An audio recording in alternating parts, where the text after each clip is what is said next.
Alam mo, maganda ka naman eh. Yung buhok mo, ganyan ba talaga yung uso sa Maynila?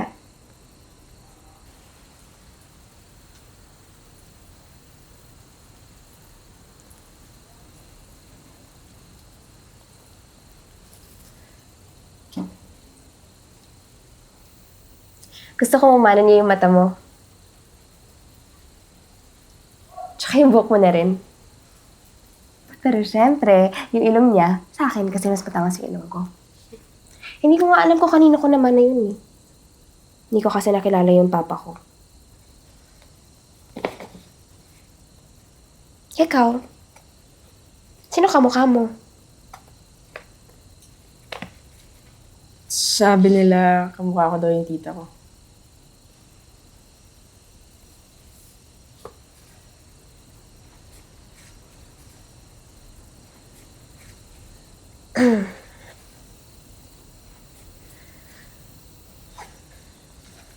Taga Maynila ka, diba?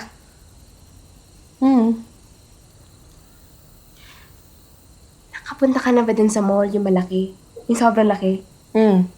Nawala ako dun. Tapos, Kasama ko yung mama ko. Tapos, iniwan niya ako dun. oo, hindi ka naman siguro iniwan.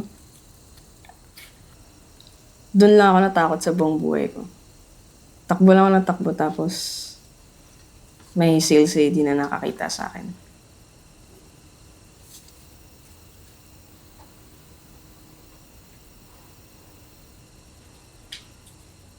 Hindi ka naman mukhang shaken. Wala sa mukha mo.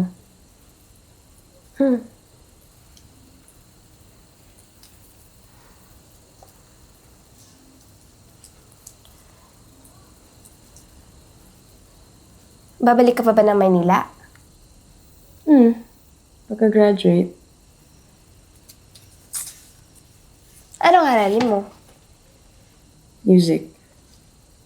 Music. Pang mayaman. Hindi ah.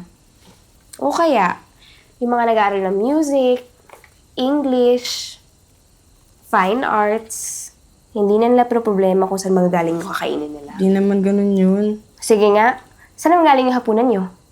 Sa bahay. At sigurado ko may kakainin kayo.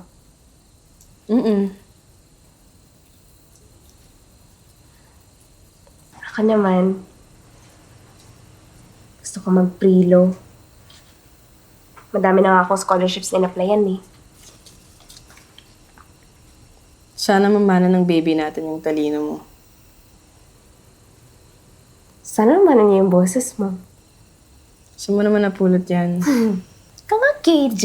Mag-aaral ka ng music, di ba? Hindi ako kumakanta. Sus.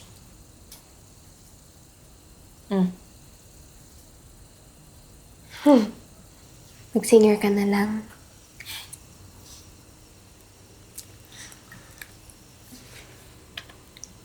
Chubby.